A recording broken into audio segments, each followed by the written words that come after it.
जय हिंद दोस्तों। जैसे कि आप सब लोग जानते हैं कि इंडिया में सेकेंड वेव आ चुकी है कोरोना वायरस की और उसकी वजह से काफ़ी डेथ्स हो रही हैं। तो आज हम आपको बताएंगे कि एक्चुअली कोरोना वायरस बॉडी में कहाँ अटैक करता है और कैसे वैक्सीन प्रिवेंट करेंगी हमें बीमार होने से। और एज वी नो कि जो कोरोना वायरस था वो तो पहले ड्रॉपलेट ट्रांसमिशन था, लेकिन अब वो एयरबोर्न ट्रांसमिशन बन चुका है।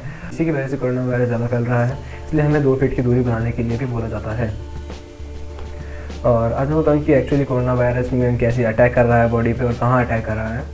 तो यहाँ पे जो आप स्पाइक्स जैसे एक कोई स्ट्रक्चर देख रहे हैं, इन्हें हम स्पाइक्स प्रोटीन कहते हैं। ये एक ऐसी घातक चीज़ है जो कि एक वायरस को बॉडी में सेल के अंदर घुसने में मदद करती है।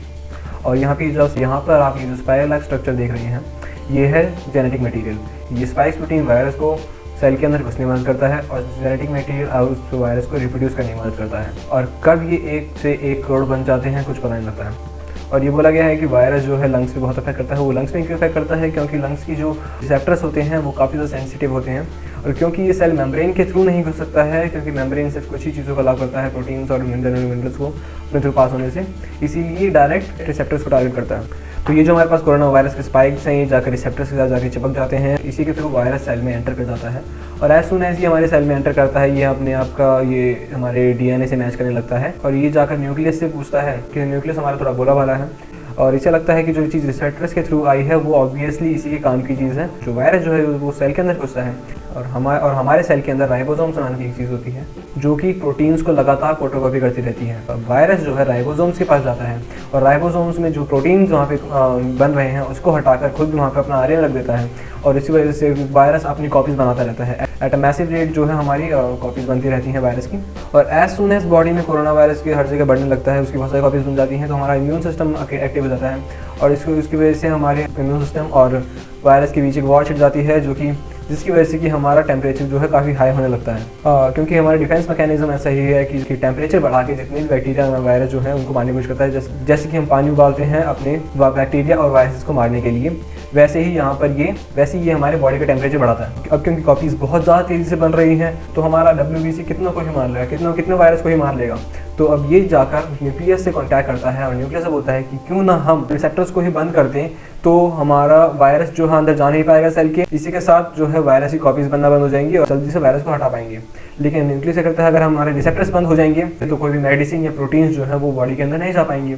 इसीलिए ये होता है कि ये एंटीबॉडीज़ बनाने के लिए बोलता है। एंटीबॉडीज़ क्या करती हैं, जाकर हमारे वायरस को कवर कर लेती हैं, हर एक स्पाइक प्रोटीन को कवर करके ये एक लेयर बना लेती हैं रिसेप्टर्स और स्पाइक प्रोटीन के बीच, जिससे कि हमारा स्पाइक प्रोटीन डायरेक्ट रिसेप्टर्स पे टच नहीं हो पाता और इसकी वजह से ये सेल के अंदर जा नहीं पाता और इसी कॉपीज़ बनने से रुक जाती हैं। पर अब क्योंकि बहुत सारे वायरसेस हैं और हर एक वायरस के ऊपर बहुत सारे स्पाइक प्रोटीन्स हैं, तो उसके लिए हमें बहुत सारी एंटीबॉडी चाहिएगी। तो इसीलिए जब बॉडी में वायरस आता है और किसी की बॉडी ने अगर एंटीबॉडीज़ बनाना शुरू कर दी जल्दी और बहुत ज़्यादा मैसेज के बनाना शुरू कर दी, तो इंसान बच जाता है और वो रिकवर कर जाता है वायरस से। पर अगर की बॉडी इतनी एंटीबॉडीज़ नहीं बना पाए तो उसकी डेथ हो जाती है। और वैक्सीन जो है इन्हीं एंटीबॉडीज़ को बढ़ाने का काम करता है। अब हमें वैक्सीन बनाने में इतना टाइम क्यों लग गया? क्योंकि हमें ये देखना था कि जो हमारा वायरस है वो किस चीज़ से बना है, एक्चुअली उसके अंदर क्या है जिसकी वजह से वो अटैक कर रहा है। रिसर्च की तो पता लगा कि जेनेटिक मटेरियल जो है वो RNA है। उसके पता लगा कि इसकी जो जेनेटिक मटेरियल वो RNA से बना है। हमारी बॉडी के अंदर DNA होता है, वो डबल हेलिकल स्ट्रक्चर होता है और RNA सिंगल हेलिकल स्ट्रक्चर होता है। सिंगल हेलिकल स्ट्रक्चर होने की वजह से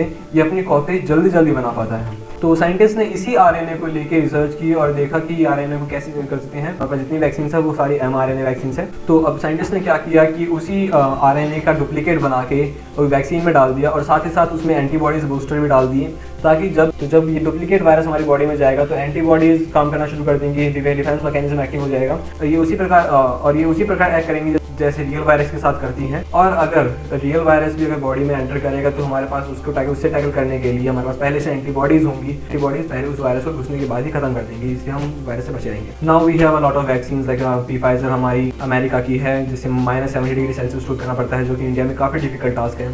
UNO ने गरीब देशों के लिए नोवावैक्स वैक्सीन बनाई है। स्पुतनिक रशिया की है। एस्ट्राजेनेका और ऑक्सफोर्ड ने मिलकर जो वैक्सीन बनाई है उसका नाम है कोविशील्ड, जो इंडिया में तो नहीं बनी पर इसका प्रोडक्शन इंडिया में ही होगा इन serum institute of India in Pune, जिसकी CEO है अबर पुणे वाला।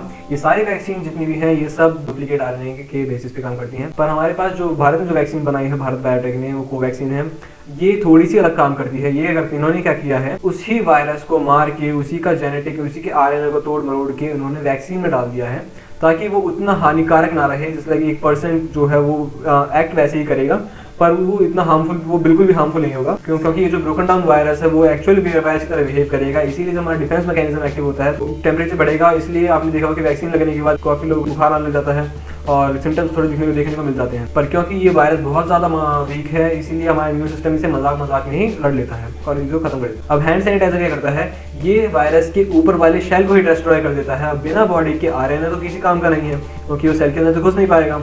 तो कुछ लोग कहते हैं कि हम सैनिटाइजर ही पी लेते हैं, पर अगर तुम सैनिटाइजर पी लोगे तो डायरेक्ट वो तुम्हारे रिसेप्टर सेल के आउटर मेम्ब्रेन को डिस्ट्रॉय कर देगा, जिसके तुम्हारे सेल खत्म हो जाएंगे और उससे तो तुम पक्का मर जाओगे।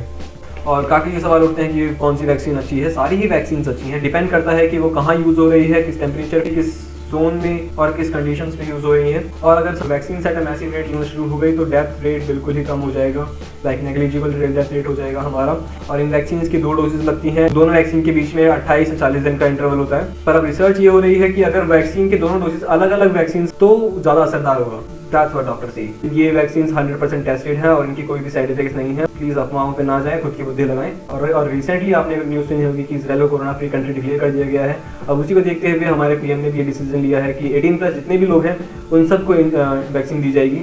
और मेरी आपसे ये हमारी रिक्वेस्ट है कि 1 मई से आप प्लीज़ वैक्सीन लगवा लें, देश के जिम्मेदार नागरिक बने और बेवजह बाहर ना निकले और डबल मास्क लगा के घूमें। आपको अपनी जान प्यारी नहीं होगी, पर हमें अपनी और अपनों की जान बहुत प्यारी है। धन्यवाद।